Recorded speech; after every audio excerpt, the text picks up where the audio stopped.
अस्सलाम वालेकुम, welcome to my YouTube channel. तो इस वीडियो में आज आपको बताऊंगा कि जर्मनी से मास्टर्स करने की क्या कॉस्ट आती है और जितनी भी डॉक्यूमेंटेशन रिक्वायरमेंट होती है, तो वो वाली सारी चीज़ें जो है वो आज की वीडियो में डिस्कस करने वाला हूँ। और आज की वीडियो में मेरे साथ मौजूद हैं शाहज़ेब। अस्सलाम वालेकुम। वालेकुम अस्सलाम। अच्छा, ये शाहज़ेब हैं जो कि जो है वो पिछले कोई 2-2.5 साल से जो है वो जर्मनी में है। तो हम इनसे जो है वो सारी डॉक्यूमेंटेशन और जितनी भी चीज़ें हैं ओवरऑल प्रोसेस मास्टर्स का, वो हम इस वीडियो में डिस्कस करेंगे। तो मेरे पास जो है वो कुछ क्वेश्चंस हैं जिनका जो है वो बहुत सारे लोगों ने मुझसे पूछा हुआ था। तो मैंने आज की वीडियो में सोचा कि पूरी मैं एक डिटेल वीडियो बना दूँ। तो हम जो है वो जितने भी क्वेश्चंस हैं वो सारे शाहज़ेब से पूछते जाएंगे और फिर शाहज़ेब हमें इस वीडियो में सारे आंसर्स करते जाएंगे। अच्छा, तो सबसे पहले जो मेन सवाल है शाहज़ेब कि जर्मनी में आने की सबसे पहले कॉस्ट क्या है मास्टर्स की? जर्मनी आने की कॉस्ट अराउंड 40 to 50 लाख आती है, ठीक है, टोटल, जिसमें सबसे मेन जो एक्सपेंस है वो है ब्लॉक अकाउंट का। जो कि हमारा अराउंड हो गया है 11,902 यूरोस, जो कि around Pakistani 36 to 37 lakh rupees बनते हैं। ऑलराइट।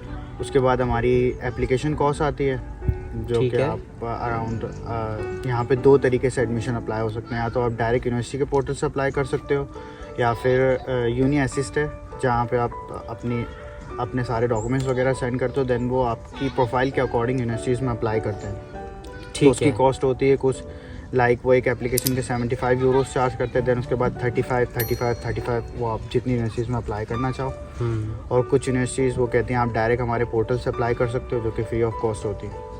ठीक है। मतलब जो हमारे इतने सारा अमाउंट लग रहा होता है उसमें मेन जो है वो सबसे पहले ब्लॉक अकाउंट की सबसे ज़्यादा होती है। और इसके अंदर हमारे पास एम्बेसी की फ़ीस है जो कि 75 यूरोज़ है। और उसके बाद हमारा खर्चा लाइक टिकट्स आते हैं, अकोमोडेशन आती है, और स्टार्ट में हम कुछ कैश कैरी करके लेकर आते हैं यहाँ पर, और थोड़ा बहुत लाइक कुछ आइटम होता है जो पाकिस्तान से कैरी करके हम यहाँ लाते हैं। तो ये पूरी कॉस्ट 40 to 50 लाख पूरे आपका जर्मनी का कॉस्ट करता है। ठीक है। अच्छा, तो शायद मुझे बताया कि डॉक्यूमेंट्स कौन कौन से रिक्वायर्ड होते हैं मास्टर्स के लिए?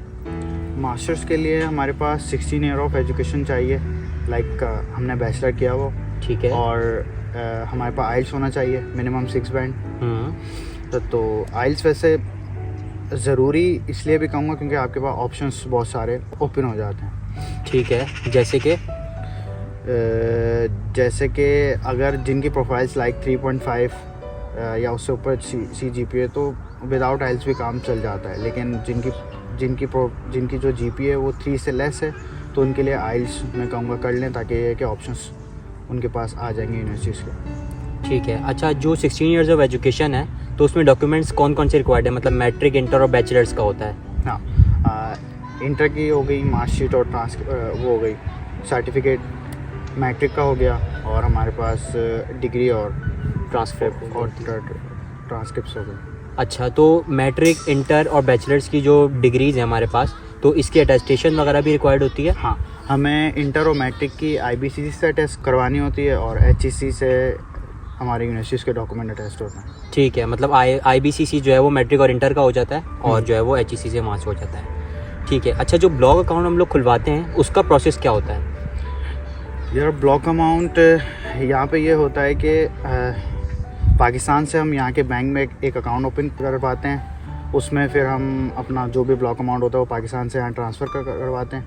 और यहाँ पे 3 लोग हैं, मतलब 3 ऐसी फर्म्स हैं जो ब्लॉक अकाउंट सर्विस प्रोवाइड करती हैं, जिसमें फिनतिबा आ जाता है, कोरेकल आ जाता है, और अब एक नया खुला है एक्सपेक्टिव। अच्छा, एक ये तो ईजिली वहाँ से मतलब ऑनलाइन ही पोर्टल वगैरह बन के सारा अमाउंट जो है वो डिपॉजिट हो जाता है? बिल्कुल। अच्छा, तो मुझे बताएं कि एडमिशन अप्लाई करने के कितने टाइम बाद तक जो है वो एडमिशन आ जाता है? डिपेंड करता है यूनिवर्सिटी टू यूनिवर्सिटी, डिपेंड करता है। कुछ यूनिवर्सिटीज़ हैं वो 1 मंथ के अंदर रिस्पॉन्स कर देती हैं, कुछ 2 मंथ्स के अंदर कर देती हैं। तो ये है कि अराउंड 1 to 3 मंथ के अंदर आपके पास एडमिशन आ जाता है। ठीक है।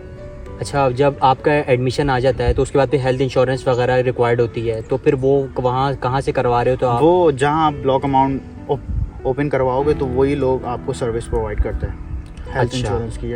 और हेल्थ इंश्योरेंस की कॉस्ट कितनी है? अराउंड डिफरेंस है, लाइक TK, डार्क, बार्मर, ये 130 से लेके 145 यूरोस पर मंथ कॉस्ट करती है। ठीक है। तो ये जब यहाँ पर आ जाते हैं जो है वो, जब से हमारी जो है वो अमाउंट कटना शुरू हो जाती है ये? हाँ। ठीक है। जब आपकी इनरोलमेंट डेट स्टार्ट होती है ना, तब से ये आपकी हेल्थ इंश्योरेंस एक्टिवेट हो जाती है। अच्छा, तो जब तक एडमिशन आ जाता है या उससे पहले हम इंश्योरेंस खुलवा लें या उसके बाद करवाना पड़ता है इंश्योरेंस वाला काम? नहीं, ये आफ्टर एडमिशन, जब आपके पास एडमिशन आ जाए, आप जब ब्लॉक अकाउंट की तरफ जाओगे तब आपको वो ऑप्शन देते हैं कि आप हेल्थ इंश्योरेंस कौन सा आप सेलेक्ट कर रहे हो पैकेज, तो ये ब्लॉक अकाउंट के साथ ही लिंक होता है। ठीक है। अच्छा, तो जब एडमिशन्स भी आ जाता है, आपके सारे जो डॉक्यूमेंट्स वेरिफिकेशन वाला काम हो गया, एडमिशन आ गया, आपका आइल्स हो गया, सब चीज़ें हो गई, उसके बाद जो है वो अपॉइंटमेंट का क्या प्रोसेस है? यार कराची में अब ये है कि अपॉइंटमेंट, इस्लामाबाद को तो बिल्कुल अलग प्रोसीजर है, क्योंकि वहाँ पे आपको मतलब रेफरेंस नंबर मिलता है, दैन उसके अकॉर्डिंग आपका नंबर आता है। तो कराची में ये है कि daily Monday to Friday appointments आती हैं, जर्मन टाइम 12 o'clock रोज़ अपॉइंटमेंट्स आती हैं, 2 स्लॉट्स होते हैं, देन आपको वहाँ जाके अपनी अपॉइंटमेंट बुक करनी होती है। अच्छा, तो अपॉइंटमेंट की कोई कॉस्ट भी आती है क्या? नहीं, अपॉइंटमेंट की कॉस्ट नहीं होती, फ्री ऑफ कॉस्ट होता है। आप just directly go to the portal and book your appointment. अच्छा, आफ्टर अपॉइंटमेंट उसका क्या प्रोसेस है? जब आपको अपॉइंटमेंट मिल जाती है तो आपका फिर जो है वो उसका बाद का क्या प्रोसेस है? फिर आप जो डेट होती है आपको अब उस दिन जाके आप इंटरव्यू दें। वो यूनिवर्सिटी की वो कौंसलेट की वेबसाइट पे मेंशन है आपने कौन कौन से डॉक्यूमेंट लेके जाने होते हैं, वो लिस्ट ऑफ डॉक्यूमेंट आप देख लिएगा, देन वो लेके जाना होता है, आपने इंटरव्यू देना होता है। वीडियो खत्म होने से पहले मैं आपको बताता चलूँ, तो अगर आप भी मेरी तरह बहुत ही खूबसूरत और HD क्वालिटी में थंबनेल बनवाना चाहते हैं तो काइंडली कॉन्टैक्ट उमर राना। ये उमर राना है और बहुत ही अच्छे थंबनेल्स बना के देते हैं, वो भी बिल्कुल रिजनेबल प्राइस में। तो अगर आप भी थंबनेल बनवाना चाहते हैं, गो एंड DM हिम। अच्छा, जब अपॉइंटमेंट मिल जाती है, जब आप अपॉइंटमेंट बुक कर लेते हो तो उसके कितने टाइम बाद आपका इंटरव्यू वगैरह होता है? यार बेसिकली अपॉइंटमेंट्स ऐसी होती है हमेशा 20 डेज़ आफ्टर की मिलती है। लाइक अगर आप आज बुक करोगे तो आपको अराउंड 20 डेज़ बाद की डेट मिलेगी, तो आपके पास अच्छा खासा टाइम होता है अपने सारे डॉक्यूमेंट प्रिपेयर करने के लिए। ठीक है। अच्छा, जब अपॉइंटमेंट हो जाती है आपकी, आप इंटरव्यू वगैरह दे देते हो, तो वीज़ा कितने टाइम में लग जाता है? मतलब कितने टाइम का प्रोसेस होता है कि वीज़ा आपका मास्टर्स का लग जाए? यार ये भी डिपेंड करता है, सिटी टू सिटी डिपेंड करता है। लाइक अगर बिग सिटी है बर्लिन वगैरह तो थोड़ा सा टाइम लगता है, लेकिन अगर आपकी फ़ाइल किसी स्मॉल टाउन में जा रही है या बेओडे में जा रही है तो फिर वहाँ से ये है कि मिनिमम 4 to 6 वीक या 4 to 8 वीक में वीज़ा आ जाता है। ठीक है। अच्छा, तो मास्टर्स में अप्लाई करने के लिए यहाँ पे कितने इंटेक होते हैं? हमारे पास 2 इंटेक होते हैं, एक विंटर होता है और एक समर होता है यहाँ पे, लेकिन ज़्यादातर कोर्सेज जो हैं वो विंटर में ऑफ़र होते हैं। अच्छा। लाइक कुछ मतलब मोस्टली यूनिवर्सिटीज़ हैं जो वो विंटर में बहुत सारे कोर्सेज ऑफ़र करती हैं। बाकी 2 सेशन होते हैं, एक विंटर और समर। तो समर जो इंटेक है हमारा वो कब से स्टार्ट होता है? समर ये भी यूनिवर्सिटीज़ कब से स्टार्ट कर रही हैं, उनकी एक डेडलाइंस होती हैं। लाइक एडमिशन स्टार्ट तो हमारे अक्टूबर से शुरू हो जाते हैं समर इंटेक के, देन उसके बाद मार्च से स्टार्ट होते हैं हमारे विंटर इंटेक के। ठीक है। तो जैसे ही फॉर एग्जांपल अगर विंटर सेमेस्टर के लिए आ रहे हैं तो अक्टूबर से क्लासेस स्टार्ट हो जाती हैं उन लोगों की मोस्ट प्रोबेबली, तो उनको कब तक आ जाना चाहिए? यार अगर आपका वीज़ा लग गया है तो मेरे हिसाब से आपको 15 डेज़ पहले आना चाहिए, क्योंकि आपको अपनी अकोमोडेशन देखनी होती है और आपको अपना हेल्थ ब्लॉक अकाउंट एक्टिवेट करवाना होता है, बैंक एक्टिवेट करवाना होता है, देन हेल्थ इंश्योरेंस एक्टिवेट करवानी होती है। तो बेहतर है कि आप 15 डेज़ पहले आओ यहाँ पे। अच्छा, तो क्या स्टूडेंट्स जो भी आने वाले होते हैं तो उनको अकोमोडेशन जो है वो यहाँ पर आके ढूंढनी चाहिए या पहले से बुक करवानी चाहिए? या मेरे हिसाब से जब आपके पास एडमिशन लेटर आ जाए, आप यहाँ के स्टूडेंट वेलकम में आप एप्लीकेशंस और यहाँ पे ऑनलाइन पोर्टल्स होते हैं यूनिवर्सिटी का, आप वहाँ जाएं, अपना एडमिशन लेटर अपलोड करें और उनको बताएं कि मैं इस इंटेक में आ रहा हूँ। देन वो अगर उनके पास रूम अवेलेबल होगा तो आपको बता देंगे कि हम आपको इस तारीख से आपको ये रूम दे रहे हैं। अच्छा, तो जो मास्टर्स स्टूडेंट हैं उनको जो है वो कितने आवर्स जो है वो जॉब अलाउ होती है? यहाँ पे आप 20 आवर्स पर वीक काम कर सकते हो, मंथ के 80 आवर पर वीक बनते हैं, लेकिन जब आपका सेमेस्टर ब्रेक होता है देन आप फुल टाइम भी वर्क कर सकते हो यहाँ पे। ठीक है। तो यहाँ पे जॉब मार्केट कैसी है? मतलब मैंने सुना है कि यहाँ पे लैंग्वेज बैरियर वगैरह होता है, तो आपको इजीली जॉब मिल जाती है या आपको बड़े मसले होते हैं जॉब फाइंड करने में? लैंग्वेज बैरियर तो मतलब है यहाँ पे, बहुत बड़ा लैंग्वेज बैरियर है, लेकिन जॉब्स ऐसी नहीं है, और जॉब्स तो सबको मिल जाती हैं यहाँ पे, कोई मसला नहीं है। लेकिन आपको अपनी फील्ड की जॉब लेने के लिए आपको लैंग्वेज सीखनी पड़ेगी। IT वालों के लिए कुछ ऐसा एक प्लस पॉइंट कहूँगा कि मैं उनको इंग्लिश स्पीक में आराम से जॉब मिल जाती है, लेकिन बाकी अदर फील्ड में आपको लैंग्वेज सीखनी पड़ेगी। अच्छा, तो शाहजेब मुझे बताएं कि जो बिग और स्मॉल सिटीज़ वगैरह का क्या डिफरेंस है? यार बिग सिटीज़ में अपॉर्चुनिटीज़ ज़्यादा हैं, ठीक है, और वहाँ पे बिग सिटीज़ में आपको जॉब इजीली मतलब जॉब्स का एक फैक्टर होता है। ठीक है। बाकी बिग सिटी का नुकसान ये आपको अकोमोडेशन बहुत कॉस्टली मिलती है और अकोमोडेशन बहुत मुश्किल से मिलती है। एक ये बहुत बड़ा मुझे लगता है कि अच्छा, जो जैसे फॉर एग्जांपल अगर कोई स्टूडेंट जो है वो पार्ट टाइम जॉब कर रहा है तो वो अराउंड मंथ में कितना जो है वो कमा लेता है एक और जॉब करके, और उसका एक्सपेंस क्या आता है? मतलब एक ऐसी नॉर्मल सिटी में रह रहा है वो किसी भी, तो उसका एक्सपेंस क्या होगा टोटल? यार लाइक अगर आप जैसे हम अभी इल्मिनाव में रह रहे हैं तो यहाँ पे जो रेंट होता है वो अराउंड 250 से 300 होता है, या अगर आप प्राइवेट रह रहे हो तो वो 300 से लेके 400 के अराउंड होता है। आपकी हेल्थ इंश्योरेंस जो है वो अगर आप जॉब कर रहे हैं तो वो आधी वो कंपनी पे करेगी, देन हाफ आप पे कर रहे होते हो। और अराउंड ग्रॉसरी का जो हमारा एक्सपेंस होता है वो 150 से 200 कॉस्ट करता है, तो अराउंड 600 यूरो आपका मंथली एक्सपेंस होता है। ठीक है, एंड आप 1900 आराम से इजीली अर्न कर लेते हो आप।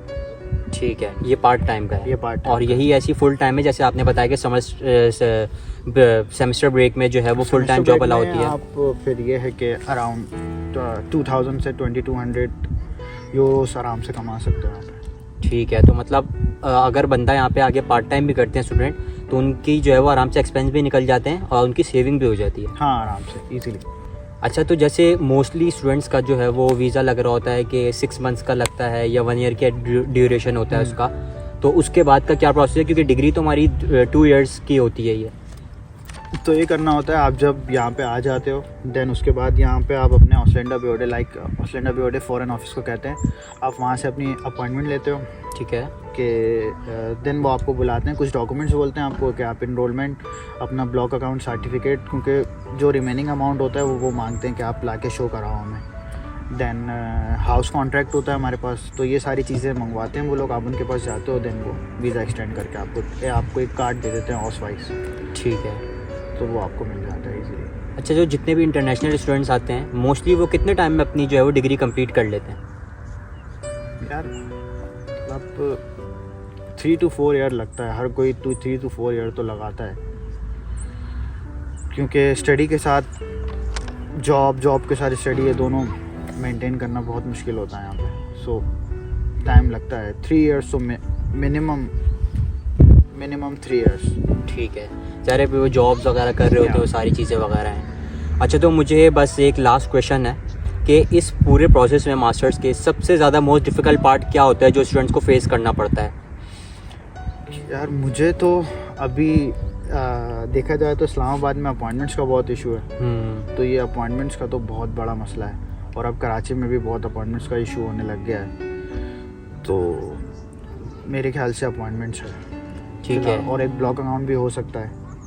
अच्छा, तो जो भी इंटरनेशनल स्टूडेंट्स आते हैं तो एक एडवाइस उनके लिए कि जो है वो यहाँ पे आके उनको पहले से कौन सी ऐसी चीज़ें जो करके आना चाहिए जो कि इनके लिए यहाँ पे आके जो है उनका एडवांटेज दे सकती हैं?